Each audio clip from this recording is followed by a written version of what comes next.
Hello, everyone, and welcome to the Positivity Vibe Tribe. And tonight we have music vibes in the tribe with our guest, Dan Rhoda. So, warm welcome to everybody.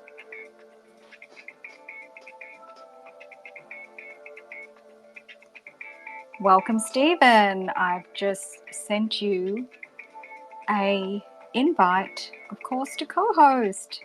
Excited that tonight is going to be a great night. And welcome to Brent. Okay, we are getting set up in the tribe. Hey, Stephen, how are you? Greetings, Indra. I'm well. How are you? I am fantastic and excited for another music vibes in the tribe. Yeah, for Absolutely. sure. And there's a free birth here already. Primed and ready. That's awesome. Yes. This is awesome. I'm going to load up the nest, so keep an eye out for our guests, please, as I do that. I'll leave the music on. He should be here any second. All right.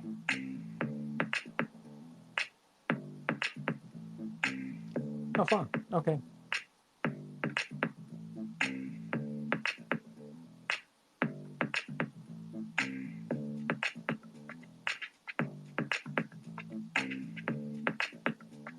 Spicy mangoes. That's fun. Nice.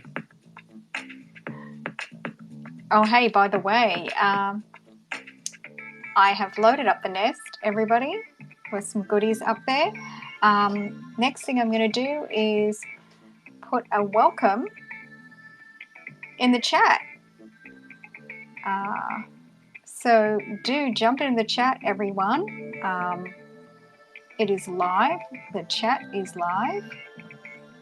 Hey, Sarah, welcome. Great to see you. We're going to have some great music tonight and welcome people up to chat as well. As soon as we get our special guest set up, it's a really chill space. So you guys will be welcome to come up in a moment once we just get our special guest set up. And everyone do start to jump into the chat. Say hello, and check out all the goodies that are up in the nest.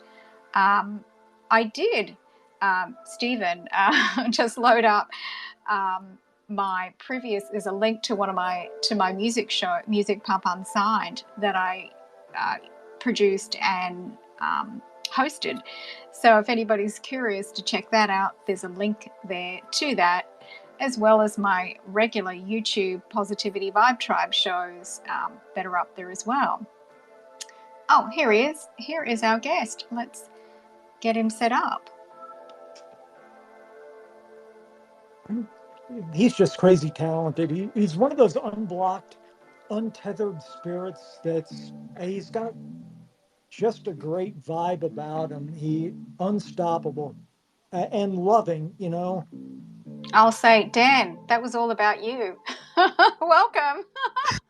Good to be here. And, yeah, my ears were burning. That's right. Stephen was singing you praises. So wonderful to see you. Is there anything that you'd like to share up in the nest, by the way?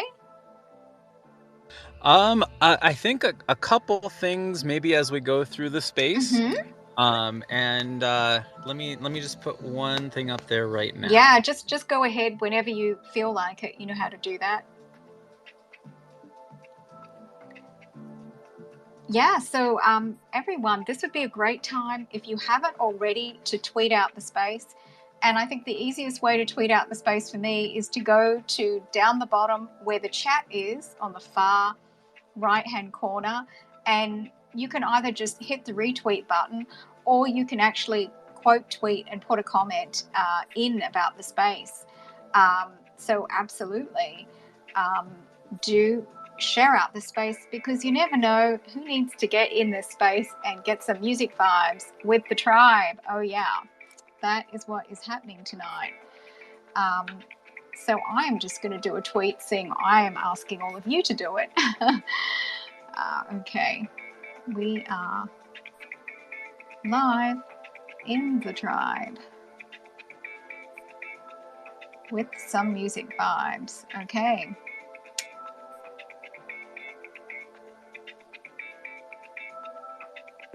All right, so that is done.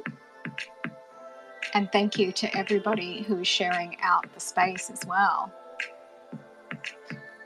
Really appreciate you all. Okay, Dan's done his official. I'm here in the space. Whoop, whoop. Love it. All right. So welcome, everybody. We are going to start. We may as well actually make a bit of a start, but let's check out what's up in the nest and do a once over up there. Okay, on the far right, when I talk about the nest, the dots above the space, you can scroll back and forth. On the far right, thank you to our sponsors, Wordsmith Pakistan, for sponsoring this space. And if anybody needs any help with content development, they can help you out. Their contact details are there. And then next up is, of course, the link to my YouTube page with guest interviews. Actually, so many new guest interviews are up there. Really amazing. And by the way, I think I better get Dan in there as well as a special guest interview on my YouTube. Coming soon, yes, to a show near you. There's guided meditations. Please do subscribe to my YouTube channel, as I really appreciate the support. And then next up is the link to the Positivity Vibe Tribe. If you haven't already joined the community, it is a vibrant community. So we'd love to have you as members. And then there's also the link to my Music Pump Unsigned show. So check that out if you were curious at some point. That was a series that we did here in LA based on the original series where I was on cable channel in Sydney and I had my own show there. So we thought it'd be fun to do an LA version with LA bands, and it was fun. All right, and our guest, Dan Rhoda, has posted a thread, 5 reasons your brain needs music and what resonates with you. Wow, I love that. All right. Okay. So let's make an official start. I think we are ready. Hello to everybody that's just arrived. Hey, Vito from Australia, from Down Under. Welcome, welcome. We've got James in the house. Joe. Sal is here. Sharon, thank you. Karen, Spicy M, Brent, and Sarah, and of course, Anusha just popped in. Awesome, people. We're going to make a start, and everybody else will probably join in fairly soon. Hey, Martin, good to see you. All right. So let me just do one more thing.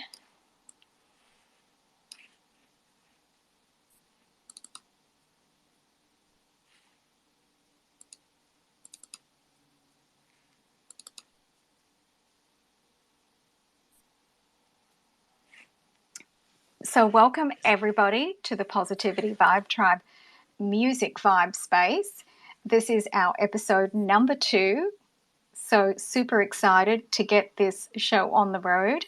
I'm Indra Bartona, a producer in the film and television industry, TV host, and the founder of the Positivity Vibe Tribe. Originally, I'm from Australia, lived in London for several years, and now based in Los Angeles. So the Positivity Vibe Tribe and how we came to add music vibes.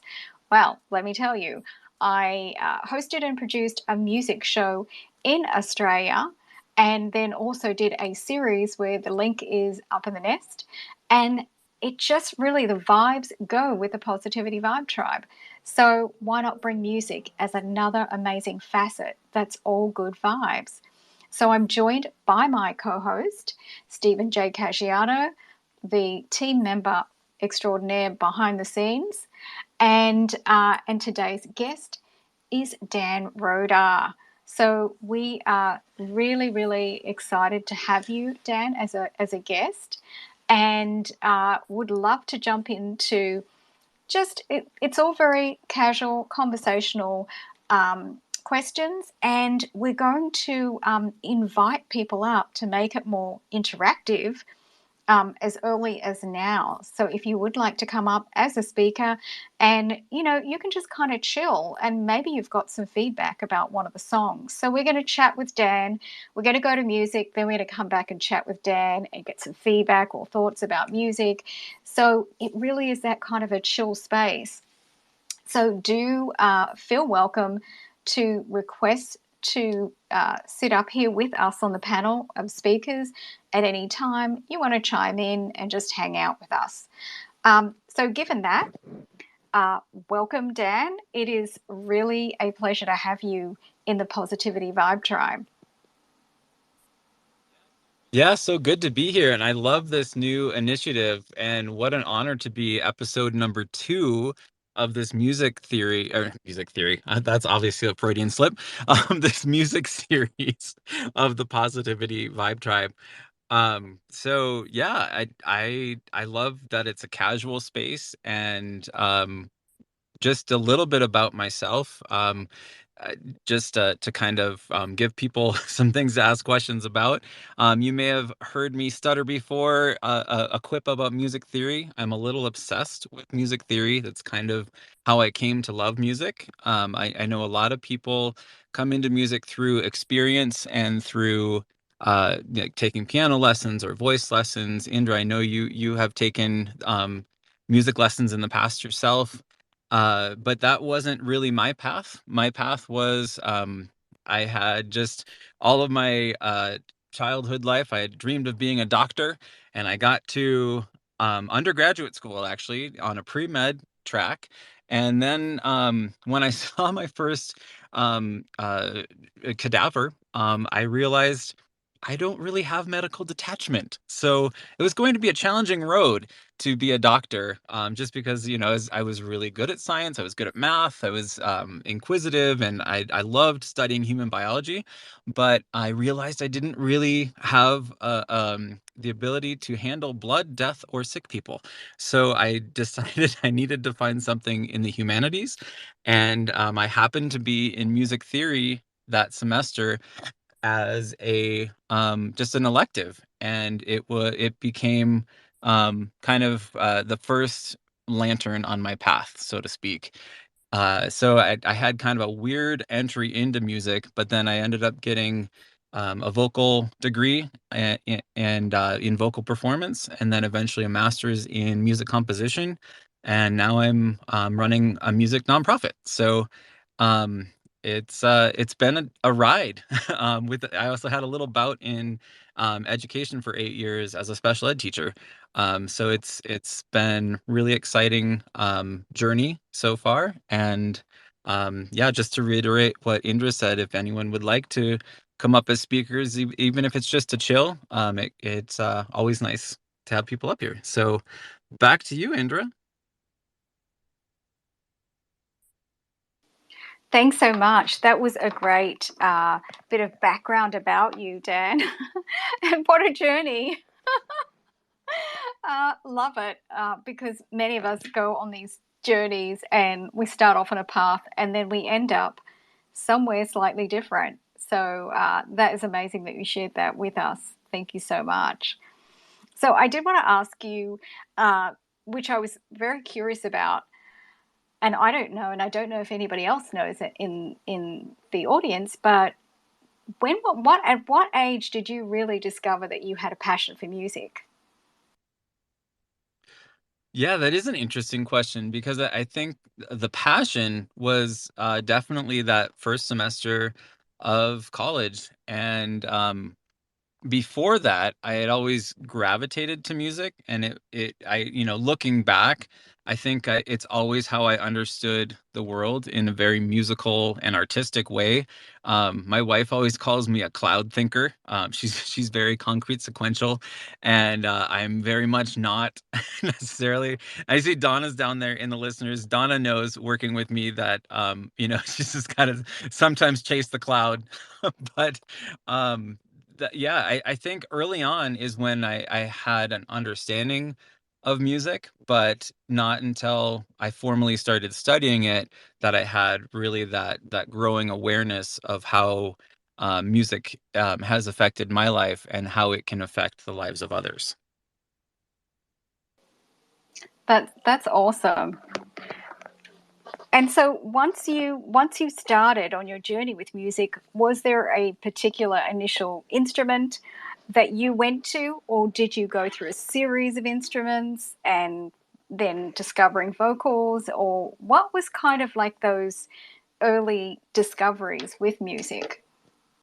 Yeah, so when I was growing up, we always had this piano in our living room, and I never knew why because nobody that I knew of played it.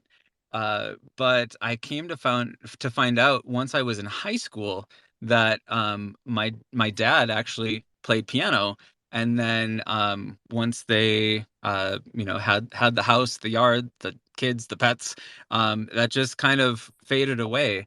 And so that was my early discovery was through the piano and just tinkering on it, in very much a um, just making my own songs, and I would kind of score things that were happening. And I had this game I played in high school with some of my friends that was it was tell me a story and I'll write the score live to it, and I would just sit and play the piano.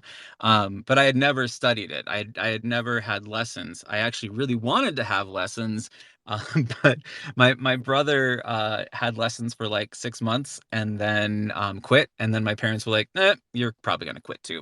So I just kind of that little bit of tinkering and discovery and that inclination turned into wanting to actually study it myself. And we didn't have YouTube back in the days of the 90s. And I had to just kind of explore the instrument myself, which I'm very thankful for. I think if I had a tutorial or something that just told me, here's how you do it, it would have probably dashed my creativity. And I would have just had probably a different experience, and maybe it wouldn't have been so transformational when I got to that college experience, searching for like, well, plan A didn't work out and I have no plan B. Where do I go? So yeah, that's the earliest I can remember is just going to the piano and then just gingerly um making some sounds with it because I didn't know why it was there and because nobody played it. Wow. I That's amazing. Uh, so it was a natural. I'm sorry, I got a phone call. I have no idea how that happened. Okay, so Dan, I think it would be great if you kicked us off with the first piece of music that you're planning. Now it's I believe on the list that you gave me, it's dance from music for meditation, and it's your original piece, and it also features Jacob Yates. Would you like to tell us a little bit about this? Yeah, so I have I think 9 pieces selected. If we don't get to all 9, that's okay. But I wanted to just bookend it with this meditation album that I produced 4 or 5 years ago. And it was in the spirit of discovery and exploration and improv.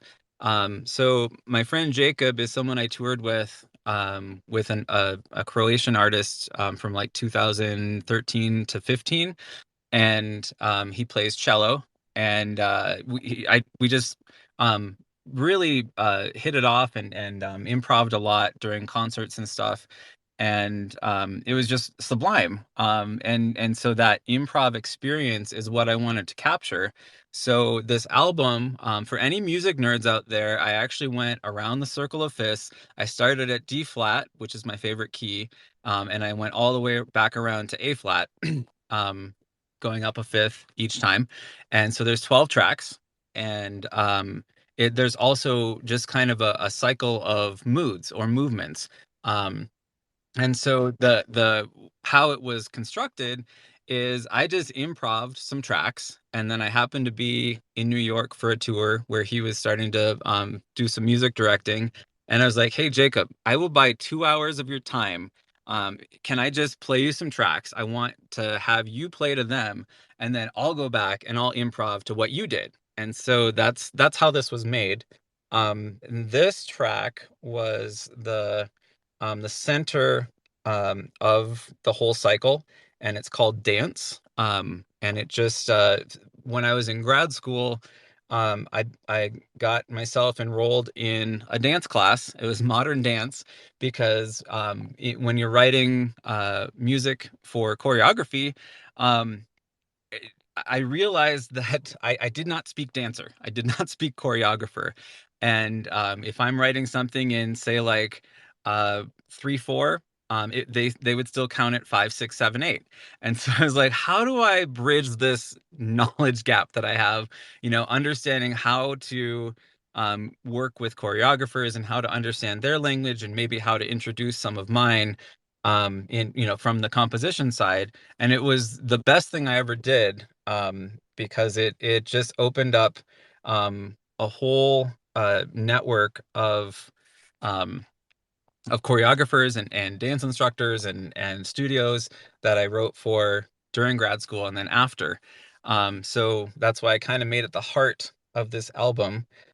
So without further ado, just Indra, if and Steven, if you can remind me, if you can't hear like the accompaniment, just remind me to go back to wide spectrum.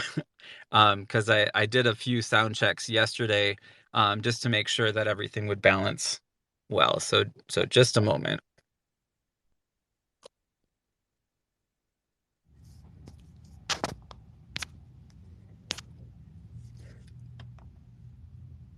So this is called Dance.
So that was dance. So I don't know where to begin. Okay. The tweet I posted, I said, OMG, if you are a Dead Can Dance fan, you have to hear this. And um, just a big wow. And I don't want to stumble too much here. Just wow. I'll be quiet and hope that you'll continue to play. Dan, that was a mic drop. I have been I have been very, very excited, and you have been keeping this a big secret, your meditation album, from me and from the tribe.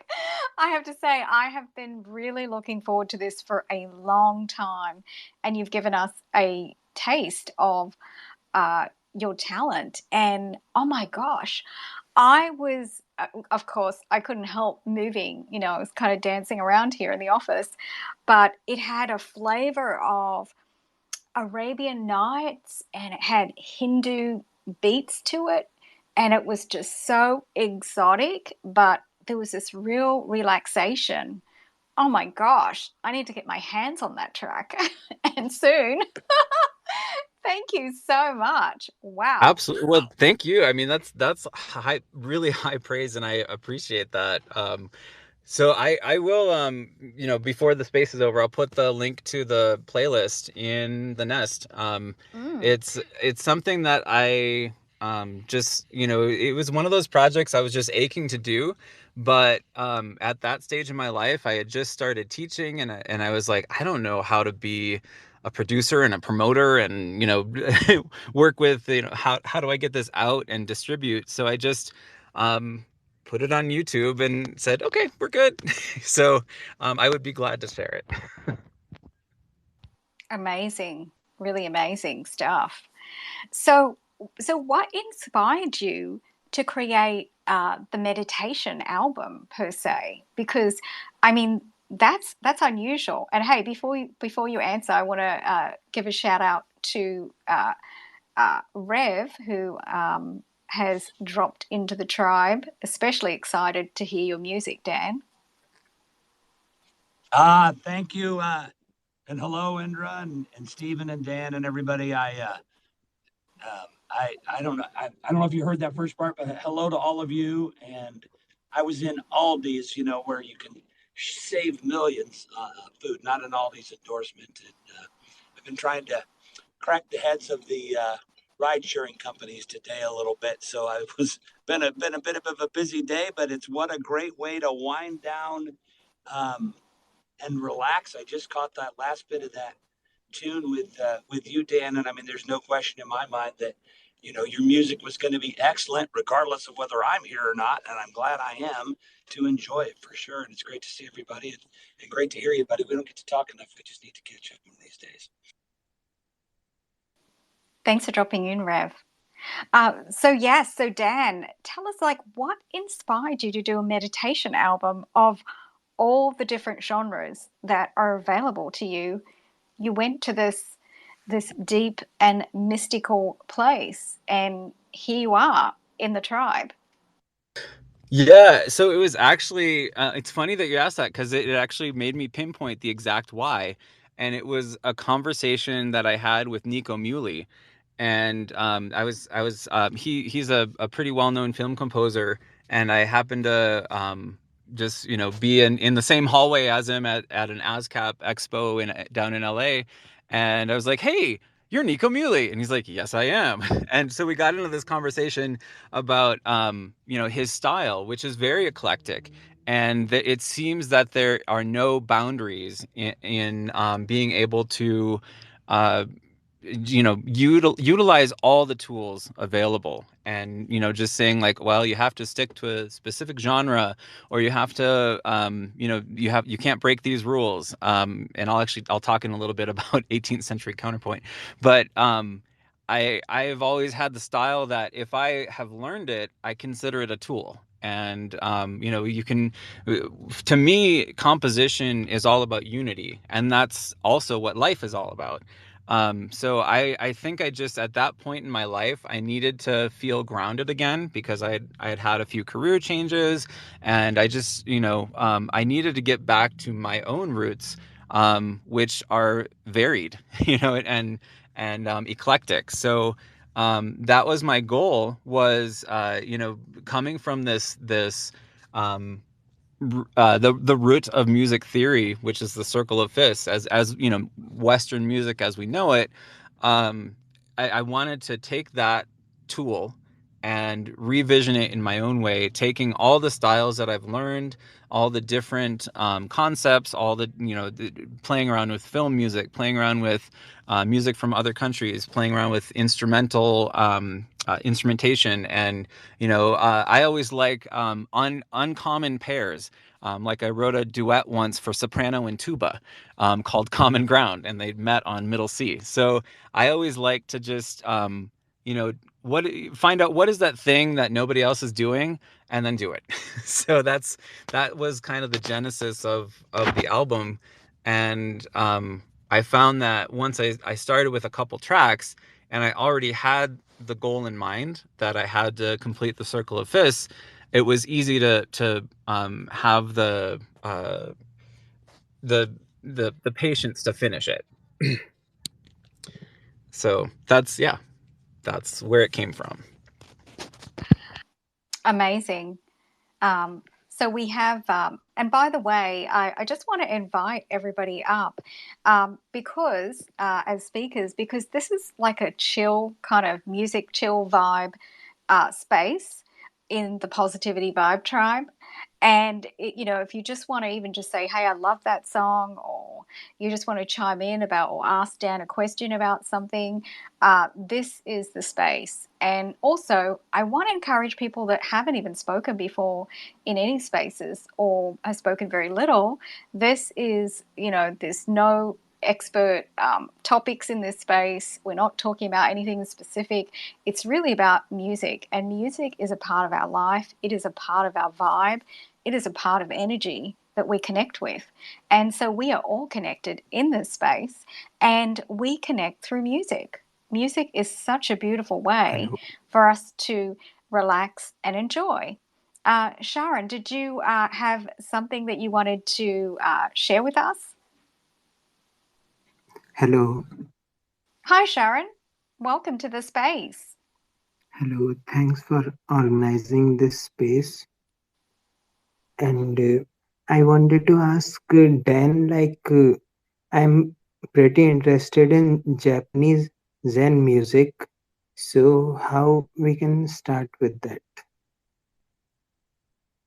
That's a great question. And what I know about Zen is that you can have infinite starting points. So that's the good news. And then I think the other thing is just always look for a good model. So if you want to create a new piece of music, equip yourself with what's happened in the past. And I had a teacher tell me once, just be able to be so knowledgeable about everything you want to hear that you're able to push yourself off of it, and then take what you've learned and then fly in your own direction. So that was probably the best advice that I got in grad school. And then the same professor said, music consists of three things: pitch, rhythm, and everything else. So if you don't understand pitch and rhythm, and if that's kind of like learning a new language, then start with everything else. Start with what moves you, and start with what you want to hear, and what just ask your questions. How do I want the listener to feel afterwards? And I think if you can come up with three adjectives, it's just kind of my rule of three. You can get a three-dimensional approach to exactly that feeling that you want, and then you just keep checking in with those words, and did I arrive there, or what can I do to push it towards that? So I think the other piece is always having that destination, and knowing, being able to discern how to get there. Did that help?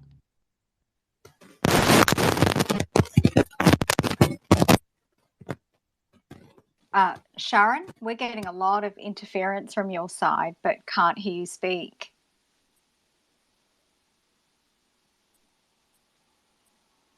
Okay, he's having some sort of technical issues.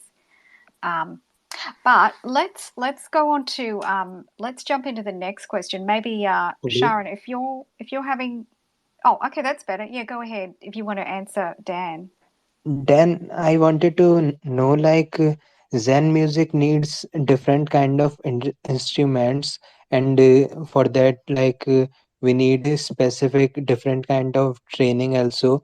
So how we can get the training for that and instruments which are needed?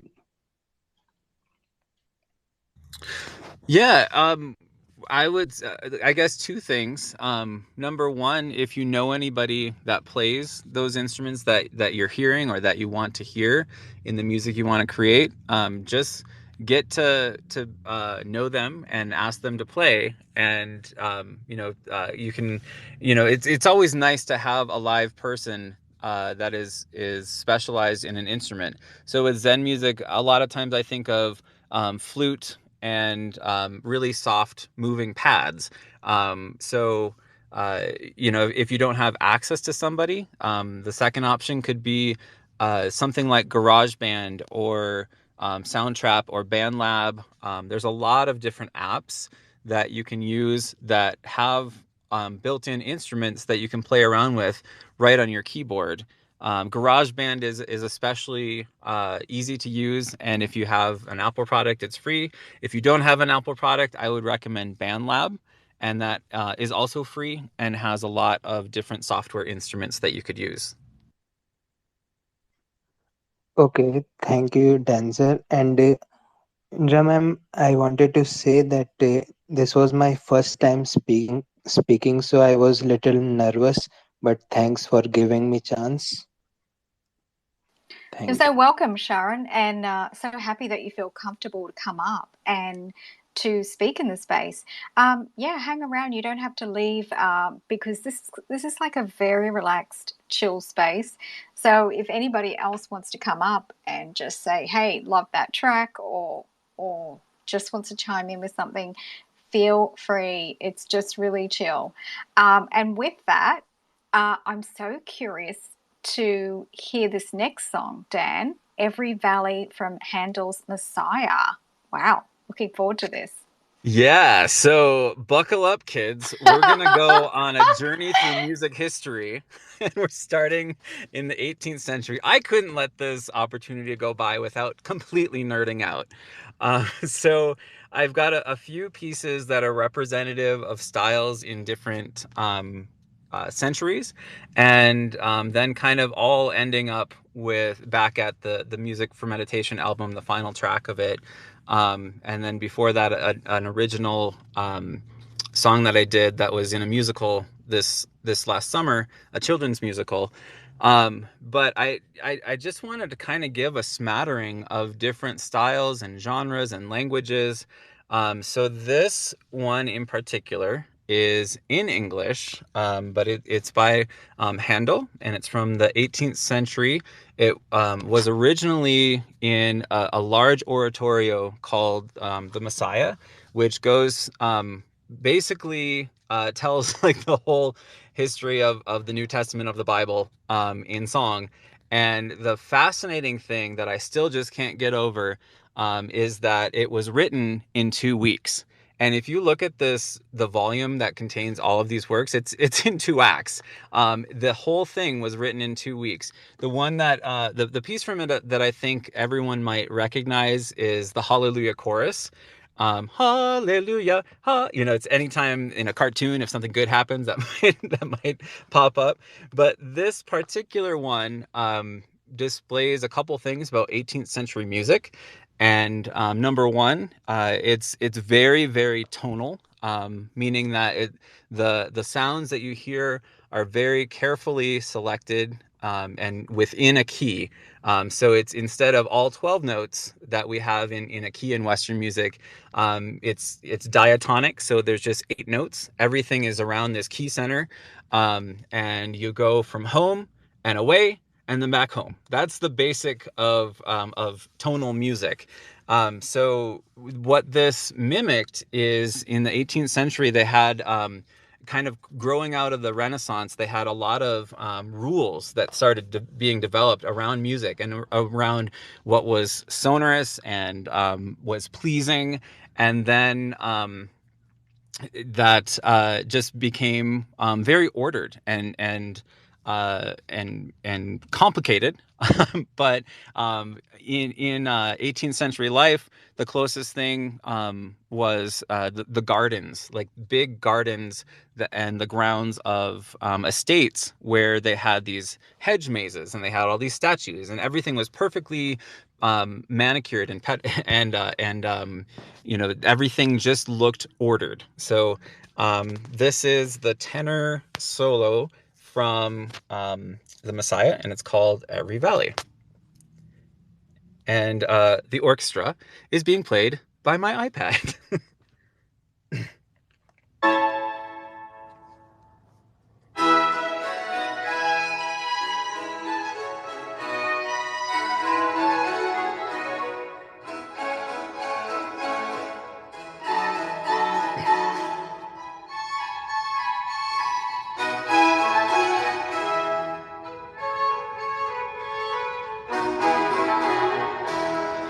Every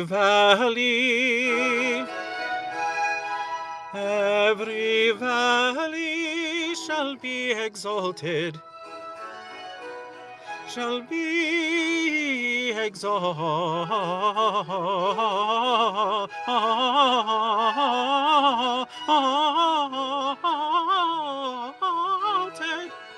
shall be exalted,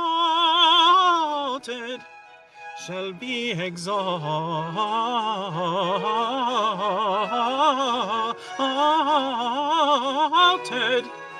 and every mountain and hill made low, the crooked straight, and the rough places plain.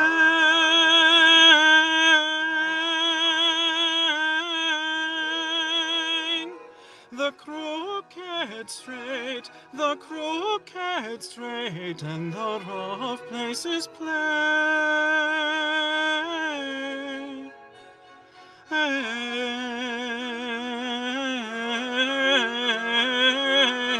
And the rough places plain.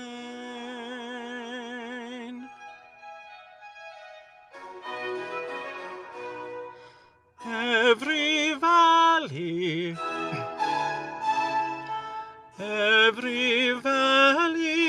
shall be exalted,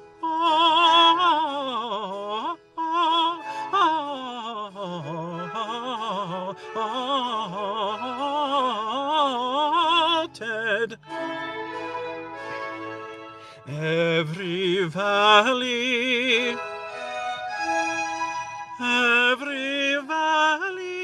shall be exalted,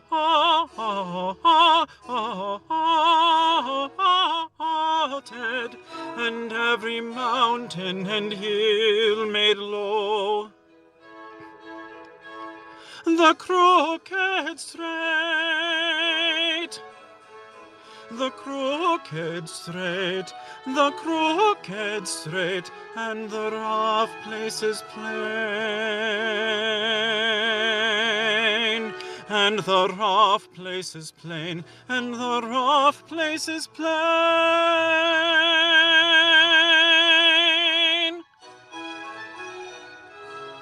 The crooked straight, and the rough places plain.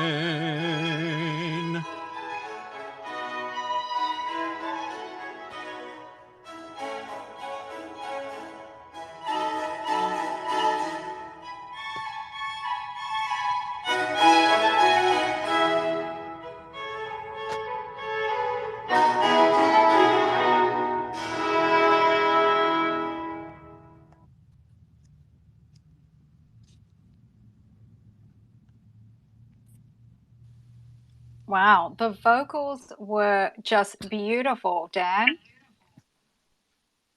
Thanks. So get this. I'm actually performing in the parking lot of a Starbucks. Are you really?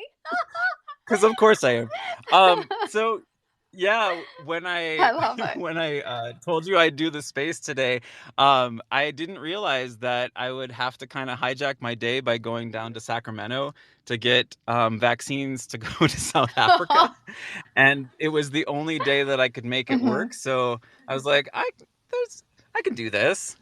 So that's, yeah, full disclosure. I'm in a car singing an oratorio with my iPad.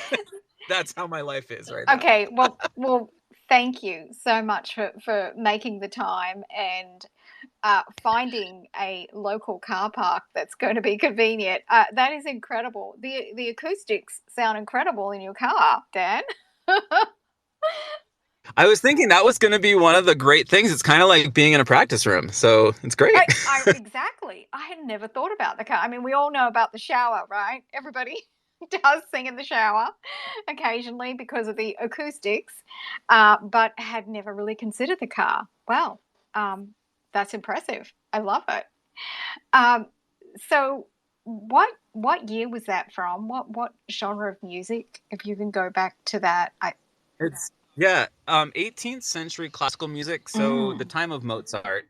Handel was a contemporary of Mozart, and in music history and theory, there's kind of a break between like the Mozarts and Handels of the world that have this very crisp, clean. Even the words in that song, "the crooked straight," like everything is in order. Mm-hmm. And then we at Beethoven. Beethoven is the bridge, who started off that way.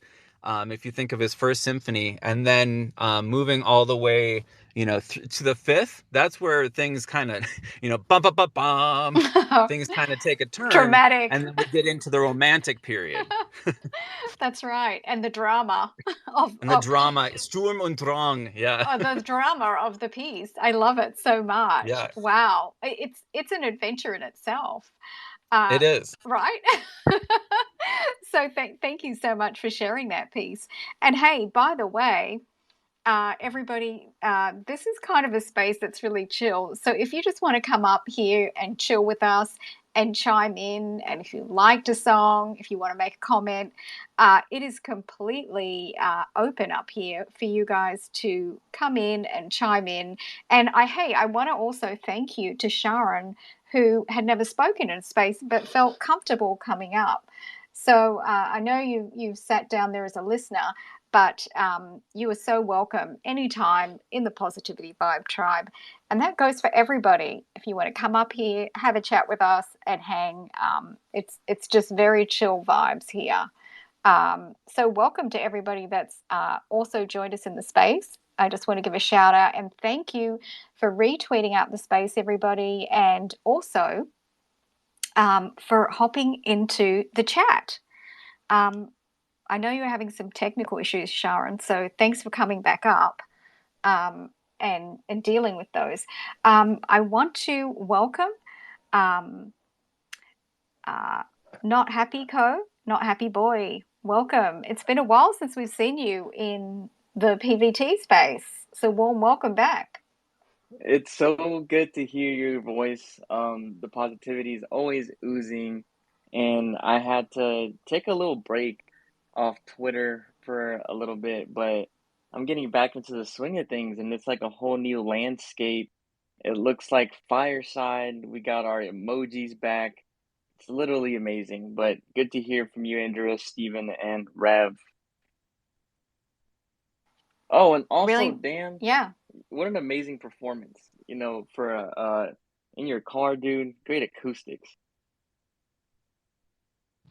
Thank you. Yeah, I did literally 6 tests last night in my car, just to be like, how is this gonna sound? So I think I deleted most of them, but I think if you do a deep dive in my profile, you'll see like test number 6 is the song I won't be singing, because it didn't quite have a positive vibe.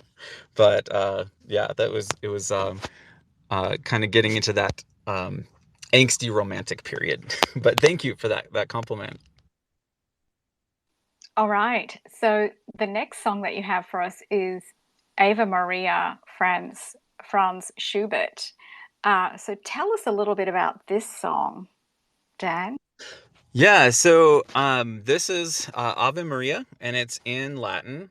It is music history if we're looking specifically at Western music, not speaking necessarily with the ethnomusicologist lens and world music, but just looking at the trajectory of Western music. That's where I specialize.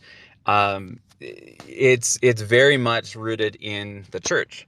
And this is one of the supplications from the Catholic Church that in the Renaissance and the classical period, the church was the biggest sponsor of music, because it became the gathering place for communities. And I think this I chose this because it's a really nice representation of that bridge that I was speaking about with Beethoven. Schubert is kind of one of the early to mid romantic composers, and he was very much he was kind of one of the quintessential romanticists, looking at just how big the universe is over humanity, and that's something that was emphasized. So a lot of the music that you hear from the romantic period seems kind of larger than life, and it's very lush, and there's increasing chromaticism, meaning that we start seeing all this extra ink on the music. There's those tones that don't belong in our music, and they're borrowed from other keys, and then we kind of are jumping back and forth. So why this is such a great blend is it has this Ave Maria is if you know anything about the Catholic Church, they have a prayer that's the Hail Mary prayer, and that's what this is. It's a supplication that is meditative, but the music that Schubert wrote around it is very romantic and very lush, and it's kind of a neat juxtaposition of those two different philosophies, and then also just kind of pointing to that history of the church being the music's biggest fan, in that time period. So I'm hoping that you can hear this track. Let me know, like, if you can if you can hear the track itself, the orchestra, give me a 100. And then if you can't, Indra, maybe just give me a thumbs down. Like, then we might have to go on to the next one. But this is a very quiet track, and we'll see if it holds up to my tech setup.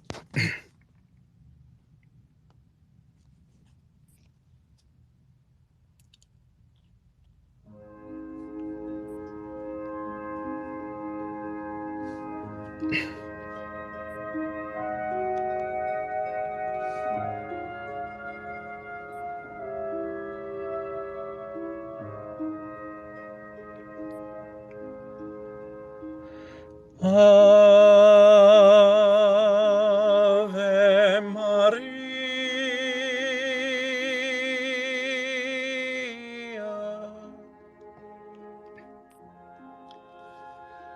gratia plena, Maria, gratia plena, Maria, gratia plena, Ave, Ave Dominus, Dominus tecum, benedicta tu in mulieribus, et benedictus fructis, et benedictus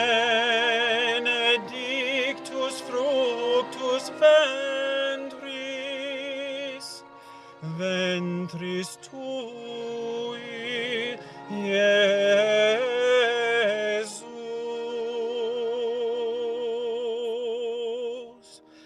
Ave Maria.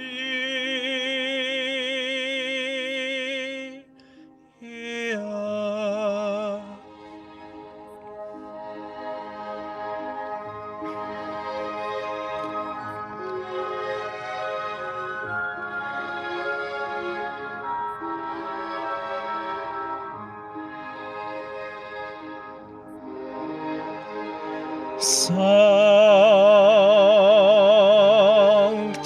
Maria,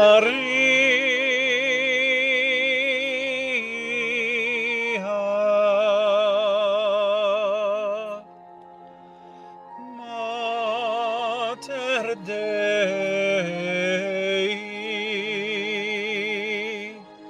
ora pro nobis peccatoribus, ora pro nobis,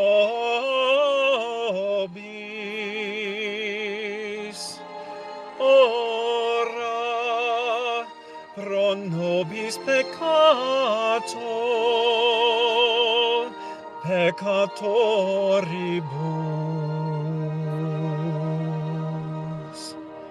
Nunc et in hora mortis,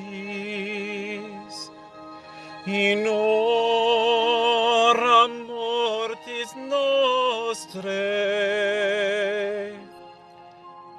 in hora mortis nostrae, in hora mortis nostrae.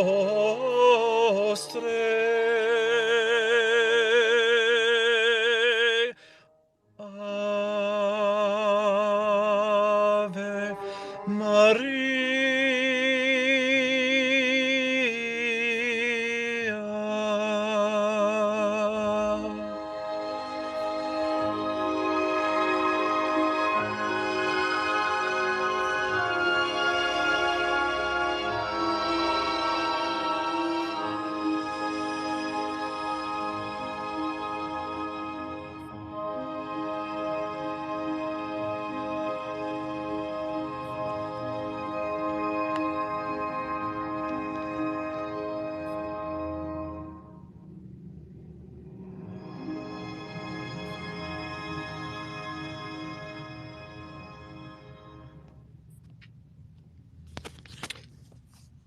So that was Ave Maria by Franz Schubert. With all of the Italians that sing that song, and that was absolutely beautiful, Dan. I'm just going to celebrate that I'm making meatball subs right now while listening to Ave Maria. What a crazy world the internet is. Dude, you sing so fracking well. That was just incredible. Absolutely incredible, brother. Really, really loved it. And our meatballs absorbed it. They're going to taste even better. I'm certain of that. Absolutely, Rev. They're made with love now. The music, language of love shared here. Wow, that was just incredible. Dan, just such a beautiful song. It's almost hypnotic. And I'm just surprised that Stephen is still awake because it is so soothing, this music. Particularly to meditation music, he often falls asleep. But your voice is so soothing, but he's still awake. Stephen. Yeah, I'm just wowed across the board. First, we have an educator in music that's got the passion and drive that I wish permeated our scholastic culture. You know, between Dan and Jason, we've got the makings of an optimized educational system. I'll leave that aside. Now, the first song, very reminiscent of Dead Can Dance, an emotional hook for me. Second, of all the classical pieces you could have named, I probably would have been. I mean I know Handel and I know the Messiah. I know Vivaldi and Four Seasons. Those I know completely. You crushed it. So you did me a favor. Ave Maria. Um, I mean, take a look at my last name. It's right there for you. Of course, I know Ave Maria, and you did a beautiful job. This is a remarkable space. You've been a remarkable gift. I'm glad I stayed awake for this, Dan. Well, thank you. So I think it's probably time to liven it up anyway, because we're gonna hop over to the Americas next and take a look at some folk tunes, and I think I'll just choose one. And actually, we're not going to America; we're going to Scotland. So I want to make sure to get to the last couple songs, and I don't know, Indra, do we have a hard stop time? No, we don't. We don't tonight. So it's really up to you as the guest. I just want to make sure that you're comfortable, with all your busy life. But we are just drinking this up, Dan, and it's just so beautiful. And I also just want to again extend a invitation to anybody that wants to come up and chill with us up here. It's very informal. If you just want to say, hey, I love the song, love the music, come up and sit with us in the speakers panel. It is not formal tonight. It is just about chill vibes. Christian, did you want to chime in about any thoughts about that last song? Yeah, classical music always like really impresses me because I think you mentioned it earlier, Indra, about how hypnotizing it seems to be. Like I just like kind of sat off here in the space and just thought about like being on a boat. And I really think that's like probably the more powerful part of that kind of music is that it doesn't have as many words, so you get to like create a beautiful image in your head, and a beautiful image is painted. Beautifully said, Christian. Yeah, I found myself closing my eyes and just sitting here. Just very meditative as well, the music and the vocals. Um, I, Sharon, did you want to chime in with some thoughts about that last song, yeah, Ava Maria? yes, I wanted to appreciate Dan. Like it was so good. I was feeling sleepy, and like the way he played it, and it really made us like sleepy, most of us. And I wanted to know, like, from some of you, as I am from India, so I wanted to know what's your opinion about like Indian classical music, or we can say meditation music. Have you ever heard or like anything about that?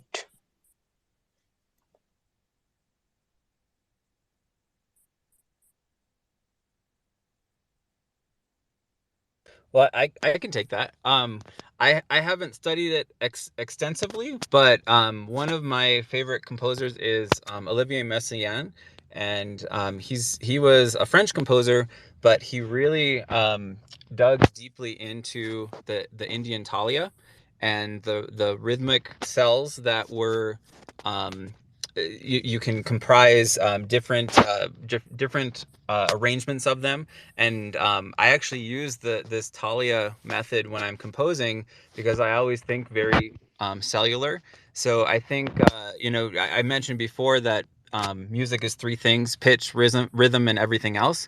It's the rhythm that drives it, and I think in the Indian music that I've listened to, that is very present. And I know that the Talia are just kind of this driving force, and they all have different uh, um, kind of characters and different emotions that you can represent when you order them differently. So I am fascinated by it. Thank you for this opinion, Dan. And one last question from me was that if any new guy like who is coming to this field and who has no experience or no instruments, how they can contribute to it? Like, if they don't have any instrument, but there are some apps we can say, or software, like we can play piano by mobile apps, like how we can contribute in some way to this field, or how we can come if we don't have instruments or. Yeah, I would say there are so many apps.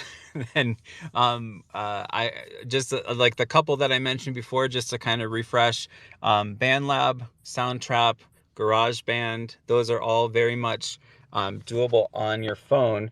But let me actually put, since I was talking about rhythm, we'll see if I can do this without kicking myself out of the space. But I want to give everyone a resource for just experiencing rhythm and mixing it with math. So MIT Music Lab developed this thing called um, uh, sorry, trying to find it. Um,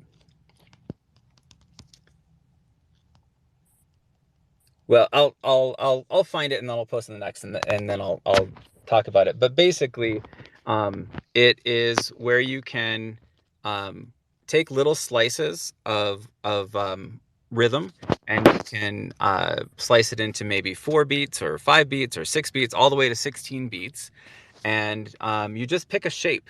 And if, say, you have a square, it'll make 4 beats in this pattern. And all you have to do is select shapes and drag them over, and it creates different rhythms. And it's basically like music kindergarten, where you just get to kind of pull a shape over onto the sequencer and see what it does.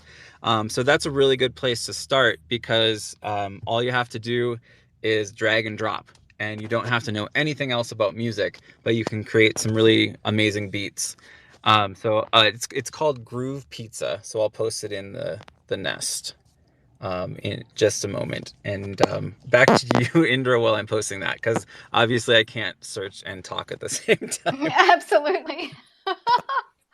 Absolutely. Thank you so much for Then, doing that. can I drop DM to you later on to know about this more, like how we can contribute to this without having. Absolutely. Yeah. And that goes to everybody. My DMs are open. So if you would like Thank you. to connect, go for it. I would love to. I I think the world is all about connection. So please do. And I just shared that in the nest.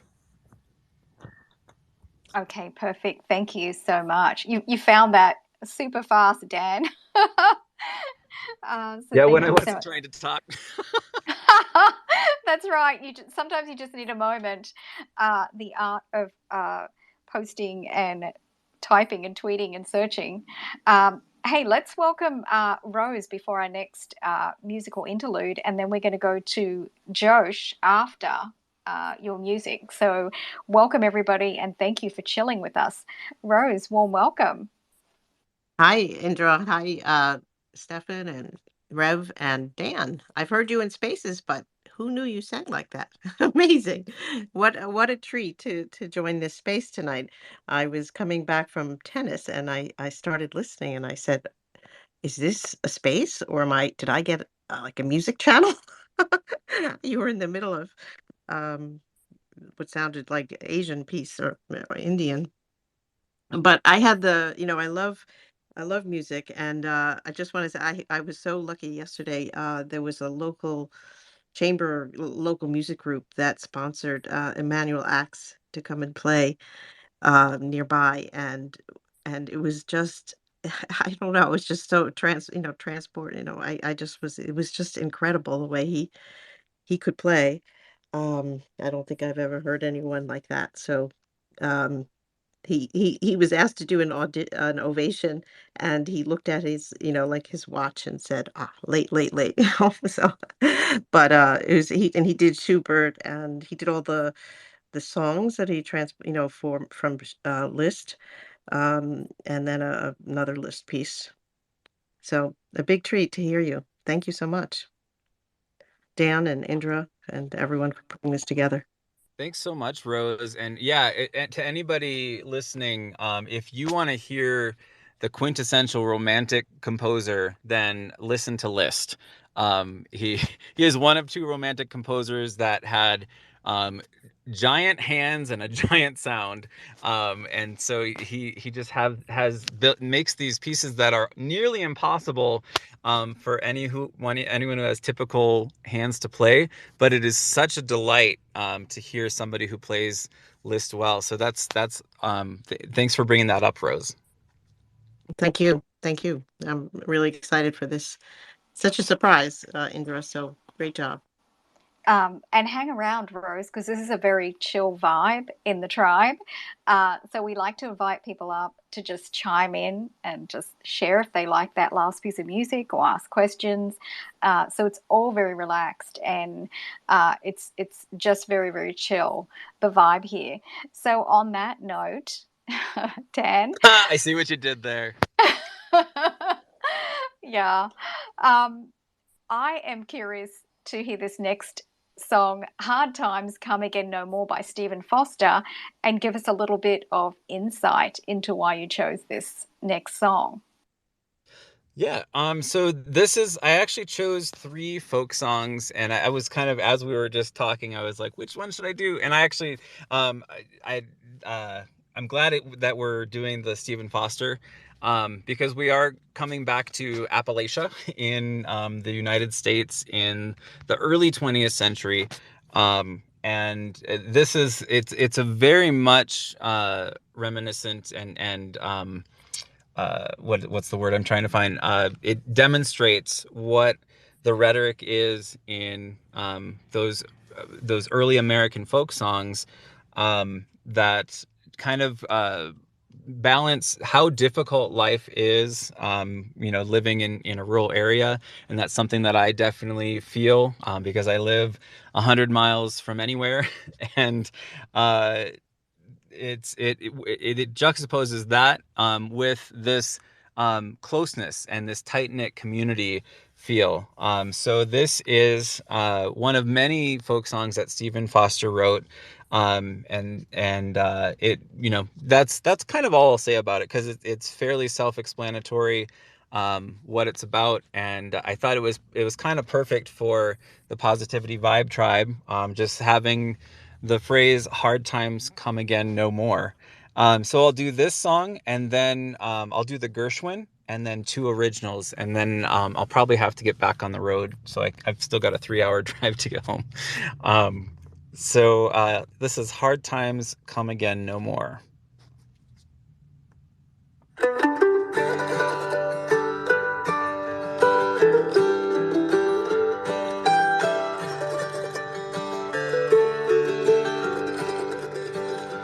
Let us pause in life's pleasures and count its many tears, while we all sup sorrow with the poor. There's a song that will linger forever in our ears. Oh, hard times come again no more. 'Tis the song, sigh of the weary. Hard times come again no more. Many days you have lingered around my cabin door. Oh, hard times come again no more. While we seek mirth and beauty and music light and gay, there are frail forms fainting at the door. Though their voices are silent, their pleading looks will say, oh, hard times come again no more. There's a pale, sorrowed maiden who toils her life away, with a worn heart whose better days are o'er. Though her voice would be merry, 'tis sighing all the day. Oh, hard times come again no more. 'Tis the song, the sigh of the weary. Hard hard times come again no more. Many days you have lingered around my cabin door. Oh, hard times come again no more. Oh, hard times come again no more.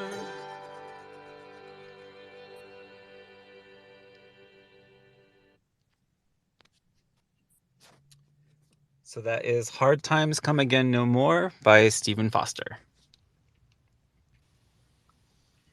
Amazing. Wow. Yeah, that definitely I could tell it had such a folky kind of vibe about it. Yeah, and you can definitely just in hearing songs like that, I can't recall if it was late, like very, very late 19th century or early 20th century, but we're talking like 1890s, 1910-ish, but you can hear the relationship to modern country music, and you can hear those roots. So that's, it's always fascinating, and that's one of the things that I really enjoy learning, whenever whenever I get a chance to do some world traveling. Is the first place I go is the archives. What does the folk music sound like, and what's the sound of where I'm at, and that changes, city to city, place to place, town to town, home to home. What is the folk music of this time and place right now? That's always a question I have. Yeah, that's really fascinating because all over the world, the music, so they have every single country has its own nuances in the style of music, and that's where it's just really beautiful that music can connect us, in a global way. We can appreciate music from every part of the world, and a lot of the time we are influenced in our modern music by picking up the different pieces, and creating virtually a masterpiece. It's incredible. Christian, go ahead.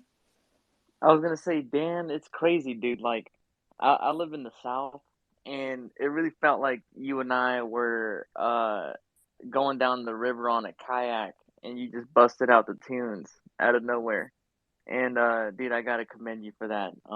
I do gotta hop out of here, dude, but that was probably one of the more beautiful send-offs, and like I had to clap for you, just like straight up. I haven't been. And that's why I love Twitter and the communities that I can bring, and especially in an area like the Positivity Vibe Tribe, where it's just such a unique range of guests, and you never know what you're gonna get whenever you come in, except for positivity. So, thank you guys so much for everything, and I really appreciate it. Thanks so much, Christian, for dropping in. And again, we missed you, so great to see you back. I wanted to go hand over to Josh because I saw your comment. Thank you for writing that comment, and I believe you have some information for Sharon. Yes, yes. Thanks, Indra. Can you guys hear me well? Yes. Like coming up? Ah, great. So I'm actually in transit as well. I'm in a train, so I was just a bit afraid that my voice wouldn't come through. I I hopped off on one station just to chime in.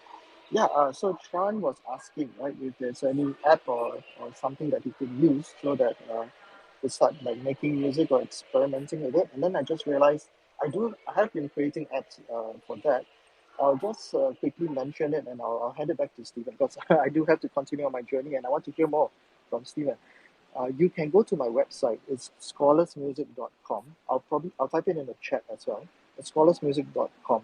One of the apps there called Piano Typer actually converts your computer keyboard into essentially like a piano. So you just type on your keys, but it plays piano sound. So you guys can take a look at that. It gives you a 5 octave range, and I created these tools because I wanted people to start playing with music first before they actually learn the theory so they can have fun with it. And then when they go deeper, we can talk more on the theory. But yeah, back to you, Indra. Thanks so much, Josh, for entering that in the chat and also for responding to Sharon. So Sharon, you can check out the chat, and Josh is going to put that information there for you because he's on a train. So appreciate. Thank That was you. Thank you. timely. I will check out that later on. Thank you. Awesome. Okay. So Dan, this sounds okay. So this sounds interesting. They Can't Take That Away From Me by Gershwin.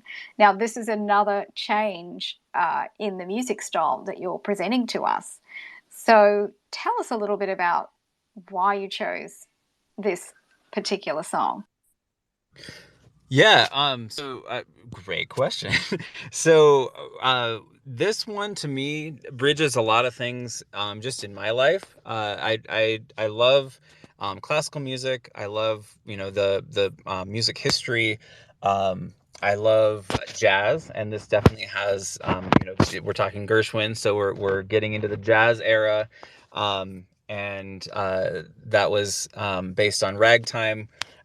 So there's just a lot of influences in Gershwin's music that are just so intricate and formulated his style. But this particular song was also in a musical that Gershwin wrote later. That was just kind of a compilation of a lot of his songs that he put a storyline to, called "Crazy for You," and so that's this is representative of a lot of my passions: music, composition, musical theater, yeah, and there's if you know Rhapsody in Blue, it's very much cinematic. Gershwin's music is I think it was Fantasia 2000 that it was widely popularized to children in the early 2000s. And so it's just a great style. And this particular one is also very sentimental, which is typical for a lot of this style. It's either going to be about reciprocated love or unrequited love or feeling in love, things about love. And so this is a very sentimental and nostalgic tune that has that kind of text as well. And it's called "They Can't Take That Away From Me."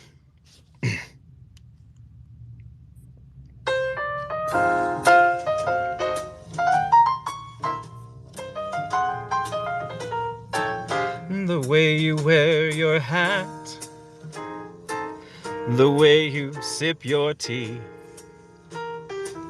the memory of all that. No, no, they can't take that away from me. The way your smile just beams, the way you sing off key, the way you haunt my dreams. No, no, they can't take that away from me.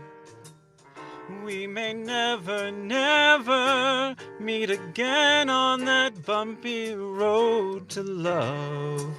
Still, I'll always, always keep the memory of the way you hold your knife, the way we danced till 3, the way you changed my life. No, no, they can't take that away from me. No, they can't take that away from me.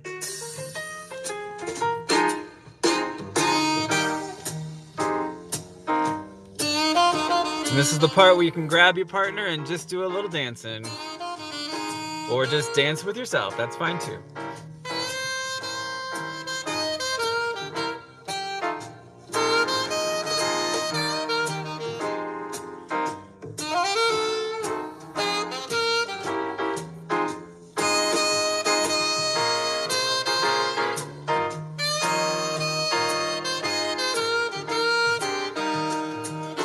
We may never, never meet again on that bumpy road to love. Still I always, always keep the memory of the way you hold your knife, the way we danced till 3, the way you changed my life. No, no, they can't take that away from me.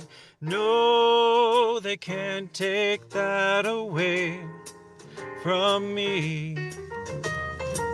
No, they can't take that away from me.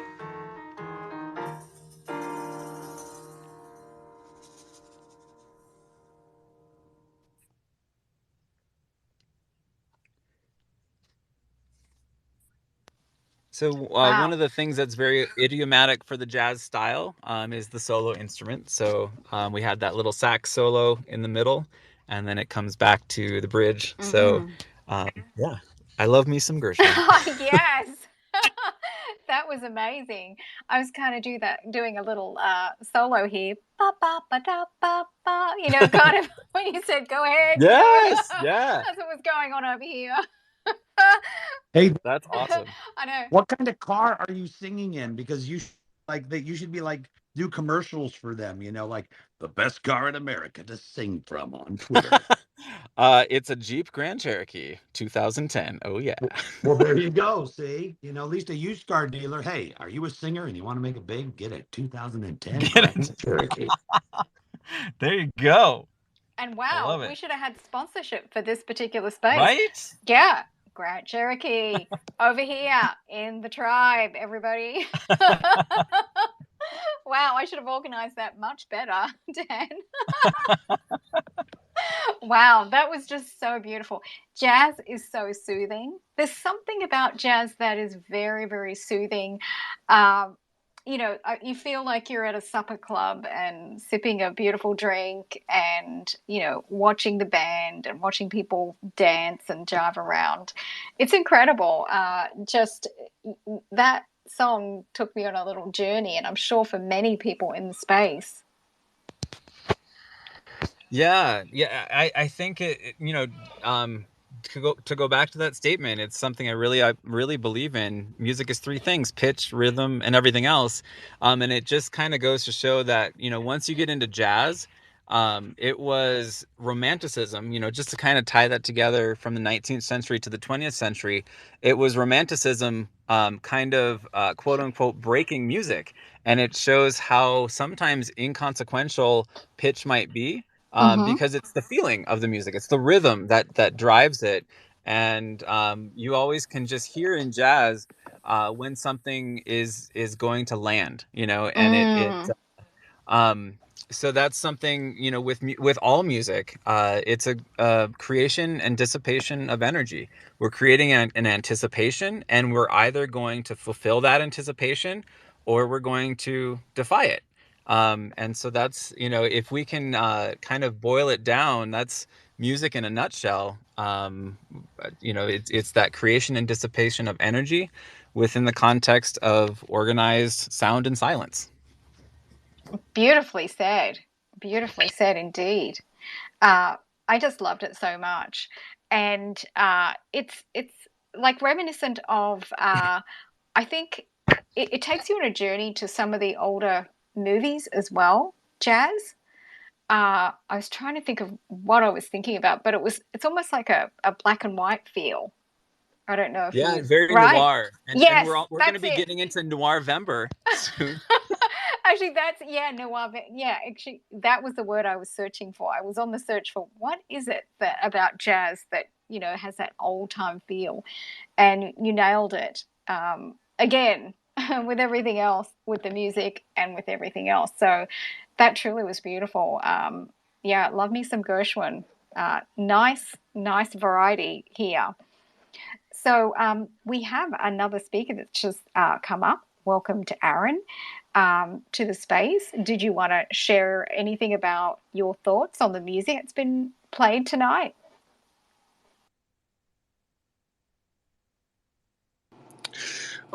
Nothing about the music that's been played tonight because I was not present. to listen to that, but it's just interesting. I've been reading all these studies on how vibrational waves, especially, things that are in our wavelength to hear, can truly affect our own DNA, let alone music and how that affects us truly. I'm listening right now to this thing called the Schumann resonance, and I recommend all of you do some reading on that. It's something that'll help ground you and stabilize you and help with your well-being. It's something that the earth puts off naturally. There are many frequencies out there similar to this Schumann resonance. If you want to know the spelling, you can just DM me or something. I can hook you up with it. But it's just very interesting, let alone how music can truly affect a human, and help with Alzheimer's, help with stuff like people that have lost their memory. It's really deep in how sound and waves affect us. And I make it a habit every night to turn on some of these vibrational wavelengths, like 528 hertz, 369 hertz, 432 hertz. These wavelengths can really help you sleep and provide a lot of stability throughout your day. I was finding myself listening to a variety of different tunes, and I felt overwhelmed sometimes with the rap music I was listening to. Not that rap's bad, but just some of the. I just felt sometimes like anxious listening to my music, finding the next song to skip to, and now I'm working out to like the Schumann resonance, just grounding myself, climbing upstairs, and I just found it funny. Thanks for giving me the mic. Thanks for joining, Aaron. Dan, did you have any thoughts on what Aaron just shared? Oh my gosh, yes. I know you would have. Yeah, you knew I would. Come on. Number one, I love the emoji after your handle. That is really cool. I haven't seen that one before. And then, yes, I completely agree. So I'm a classroom teacher and also a musician, and there is so much that I think music can bring to a classroom. And one of the visualizations that I did for my students, we were talking about, and today is National Mental Health Awareness Day, is just, when you are feeling overwhelmed, try and find that one frequency that can ground you. And 432 is the one that I was actually representing to them. I had on the screen a visualizer.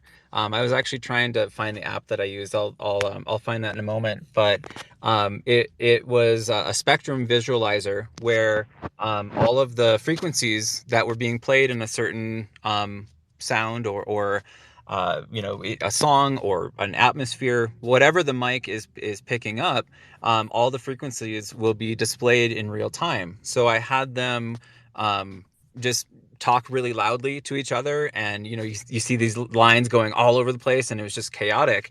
And then I hit this little bell that had 432, and they heard the bell, so it made their brains just kind of think like, oh, something changed, and that caused them to quiet down.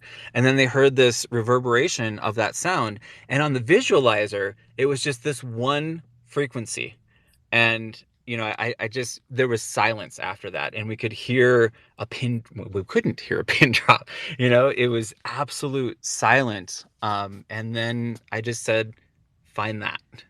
So everybody has that in their life. They have that potential to find that frequency, or that person, or the practice. Maybe it's a meditative practice, or whatever it is, but to be able to find that reset that just calms you and brings you to that silence. That's just a gift that we can give ourselves and that we can give to others. Thanks so much, Dan. I want to welcome Kimberly to the Music Vibes in the Tribe space. Great to have you here, Kimberly. Hi. Yeah, I was just listening. Dan, beautiful work. Like, holy crap. I'm not a musician anymore, but I was a singer for a while. That was amazing. It is amazing. Not that was amazing, but you're still amazing.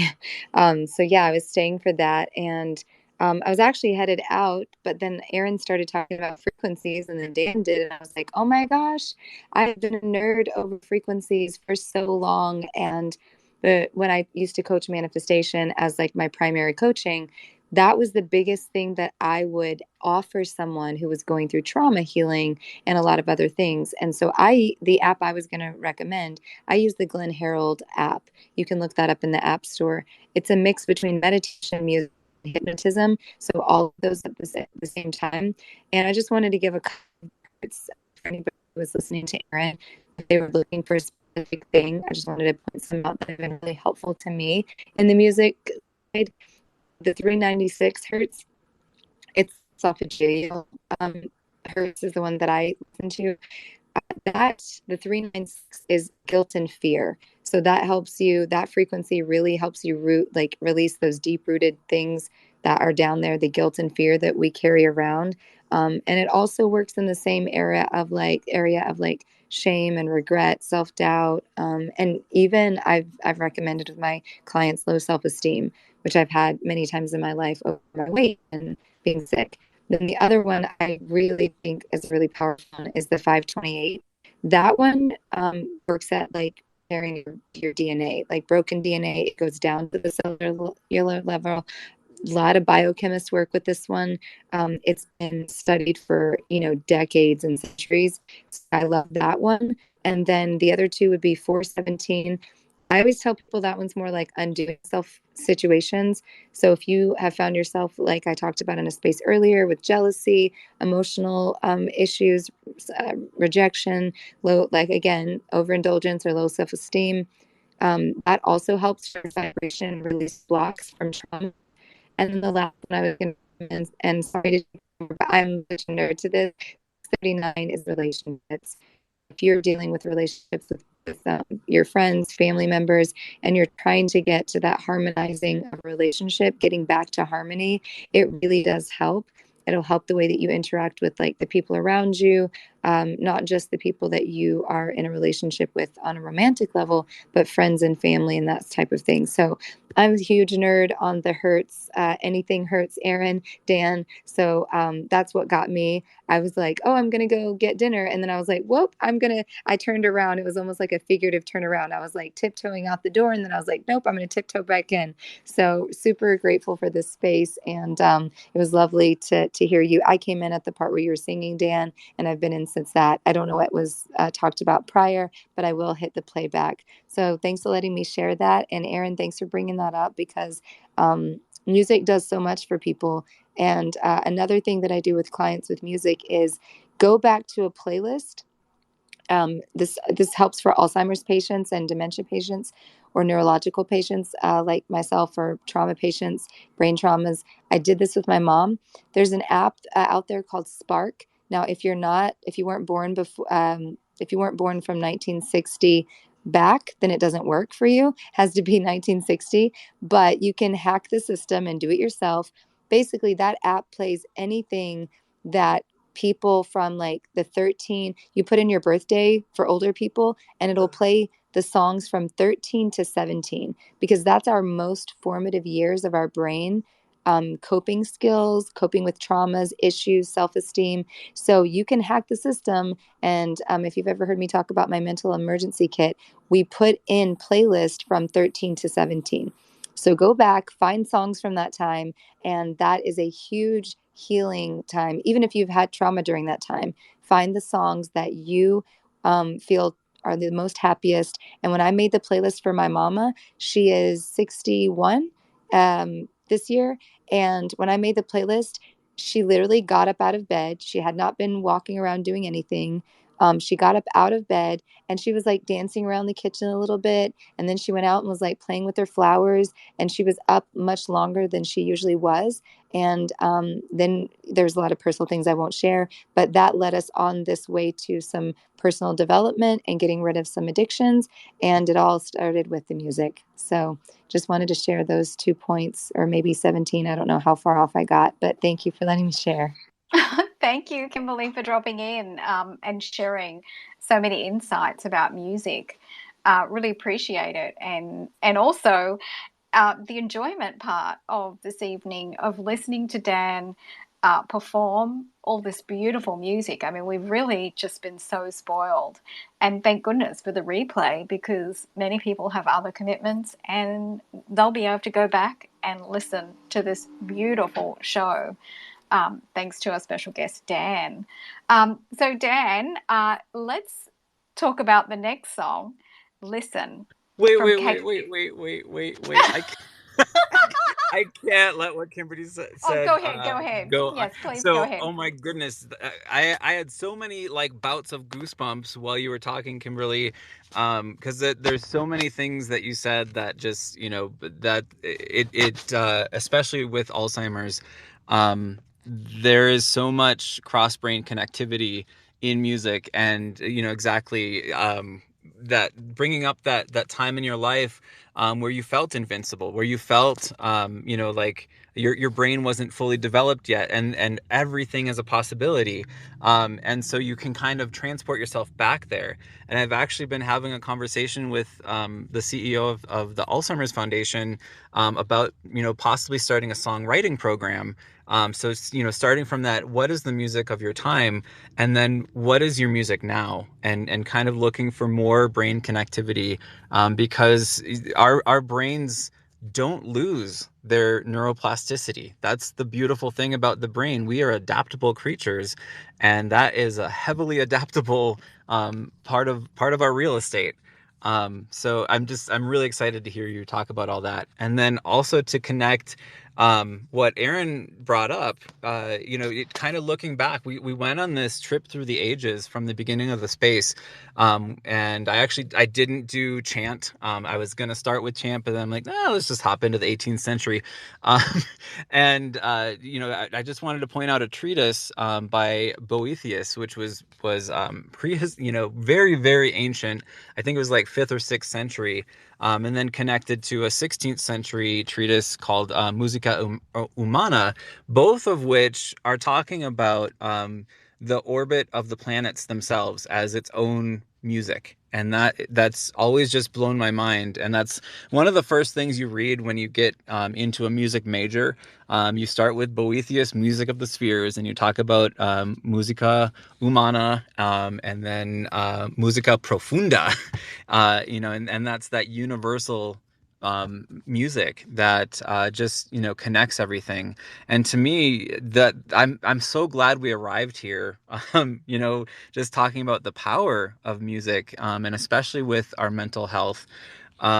It's such a glue in our lives, and it has such rich potential. So I would encourage you, if you are in a position, especially maybe in a school or organization, where you're limiting access to music, time to rethink and just take a moment and ponder, some of the benefits and the powers that music has. And in a school setting, that was always the hill that I chose to die on. Was you want to take their headphones away? We're telling these kids to go from class to class to class to class, like little sentinels, and you're not going to give them 5 minutes of transition time for music to reset and take care of their mental health. Okay, cool.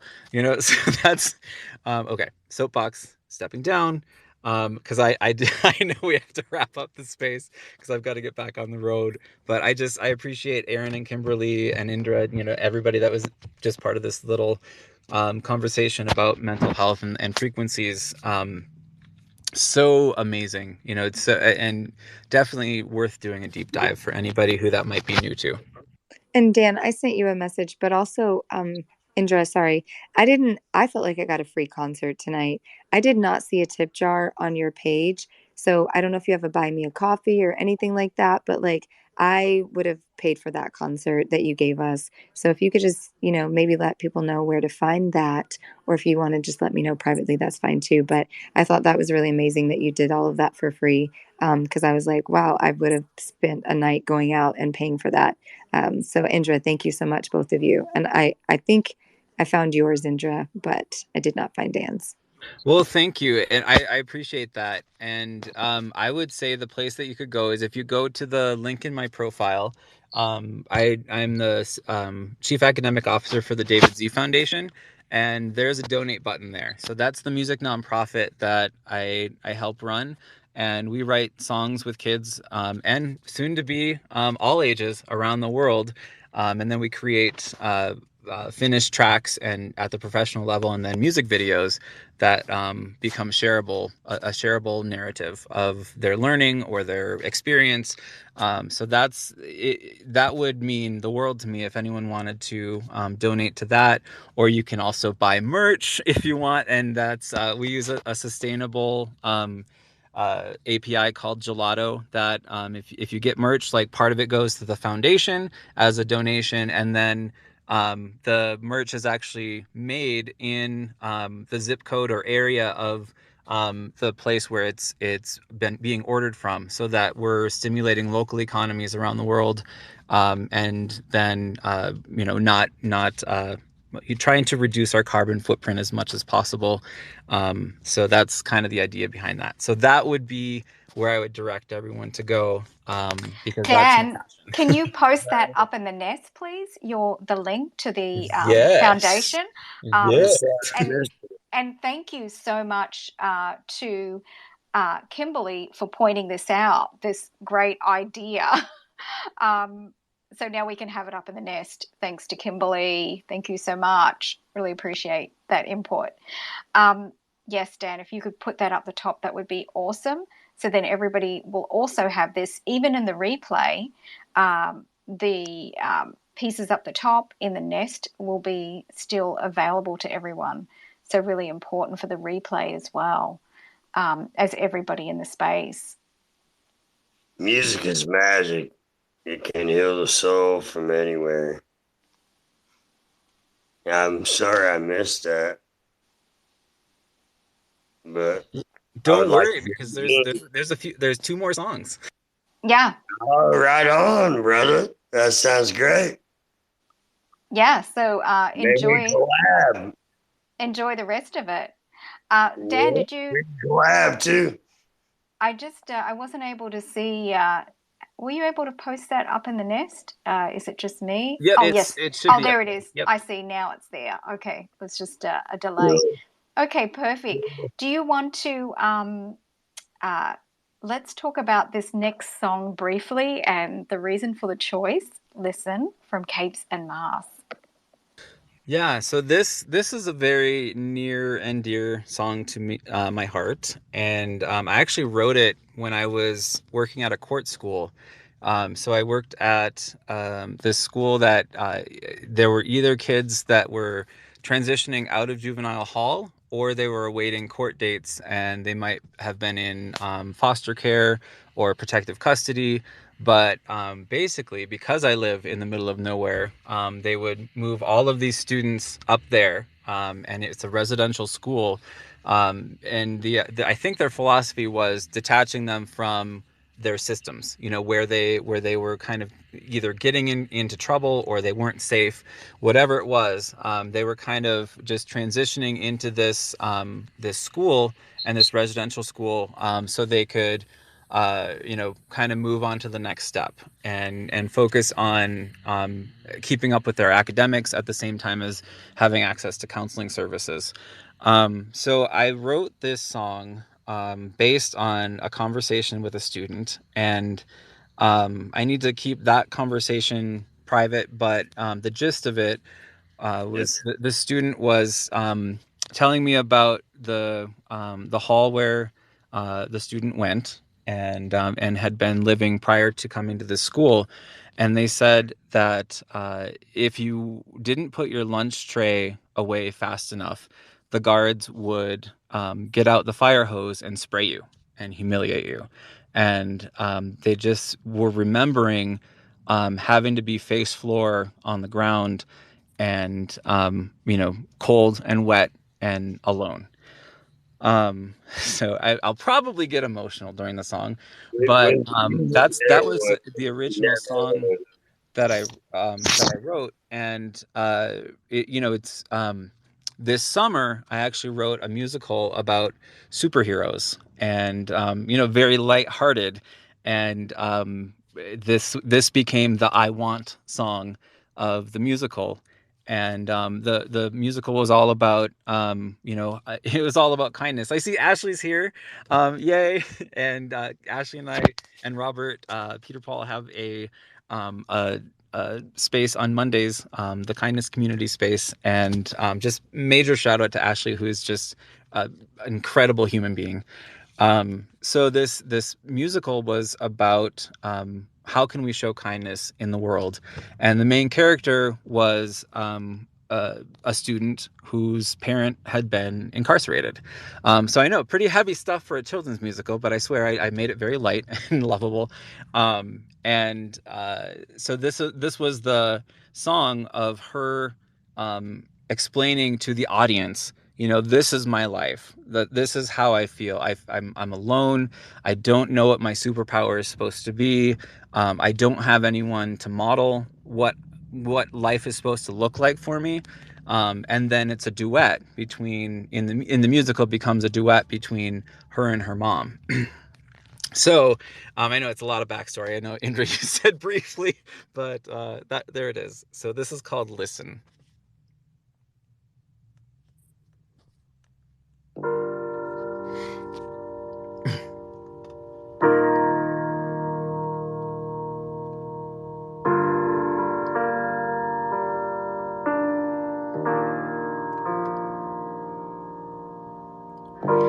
It's hard to hear when the wind don't blow, when the icy silence blasts my interior, when I live in fear and there's nowhere to go, and the frozen road home is drenched with snow. All I can do is listen to the stumbling sound of my feet on the ground, and listen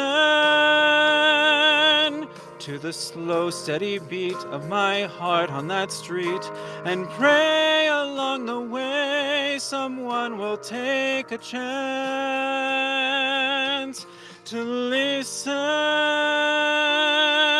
to me. Listen to me.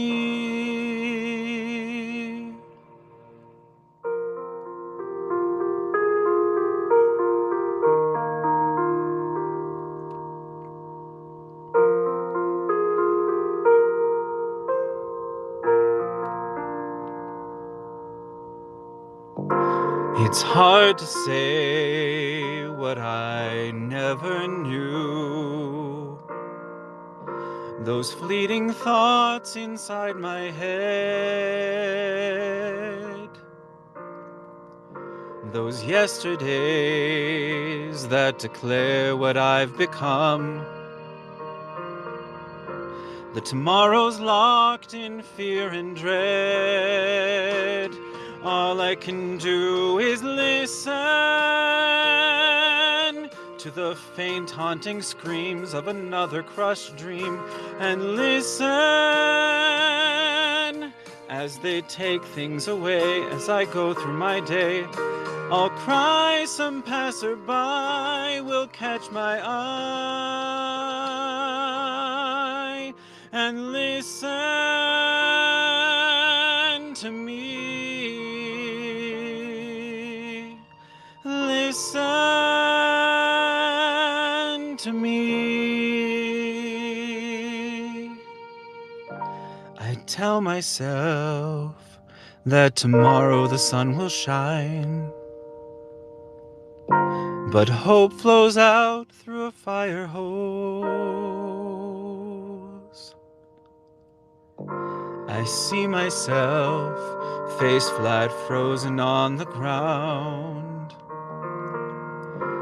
losing more than I've ever known. All I can do is listen to the clock on the wall as I choose to stand tall, and listen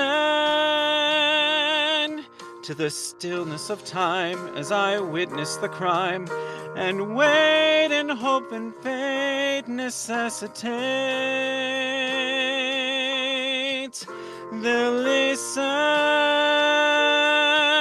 to me. Listen to me.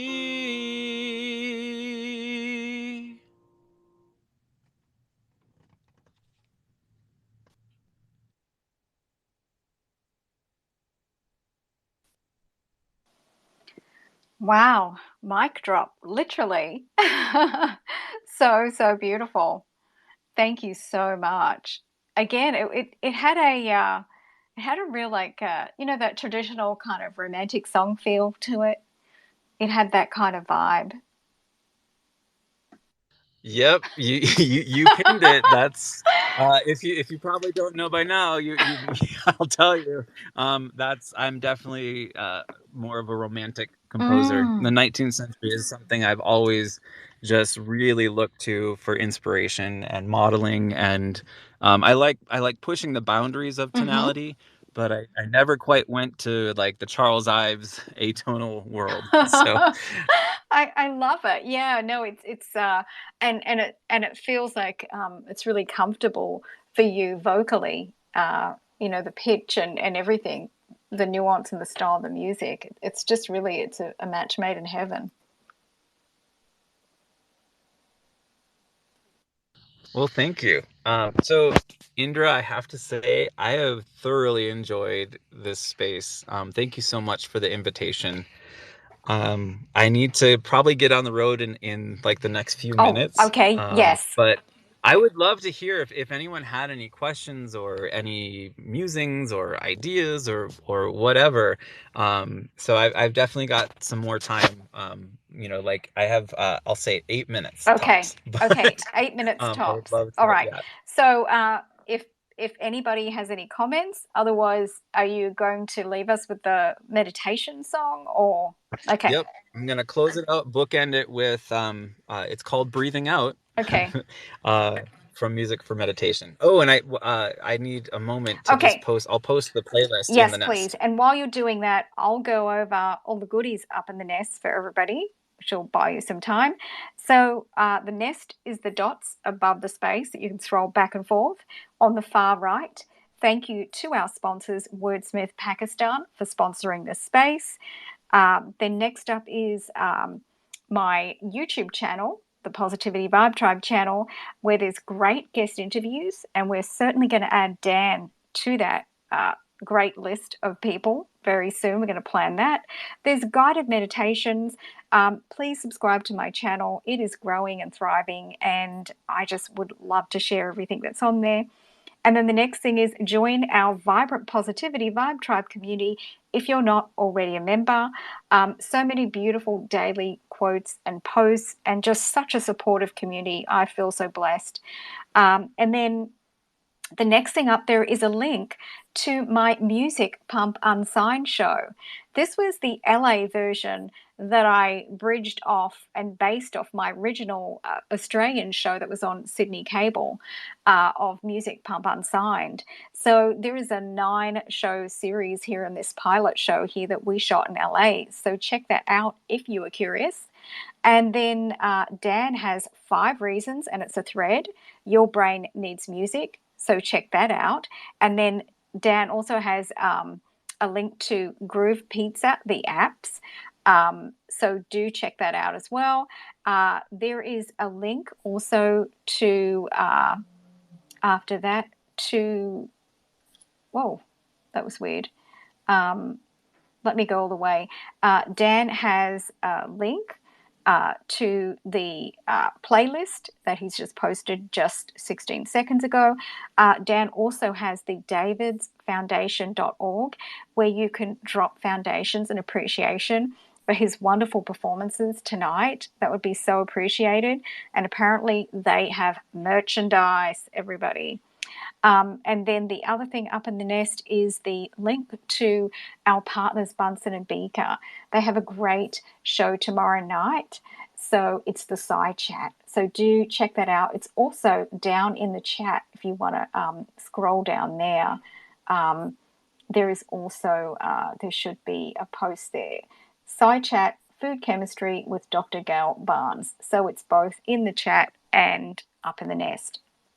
All right, so I'm going to do a wrap up here, and then Dan is going to take you out with his last song. So thank you so much, everybody, for this amazing space. Thank you to the co-hosts, Stephen and Rev, as always. Thank you to our sponsors, Wordsmith Pakistan. Thank you to our partners for being so supportive at Bunsen and Beaker, and really appreciate the speakers who came up tonight and shared so much. Most importantly, thank you to the listeners for bringing your vibes, your energy to the space, and for supporting the Positivity Vibe Tribe space. Appreciate your comments in the chat, and also everybody for sharing out the space. Really appreciate it, and appreciate all the people that are going to listen to the replay. So it truly has been an amazing, amazing show. Sending everybody love, light, and blessings. And Dan, take us out with this beautiful song, Breathing Out.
Thank you, Dan. Thank you, everyone. Sending you all love, light, and blessings.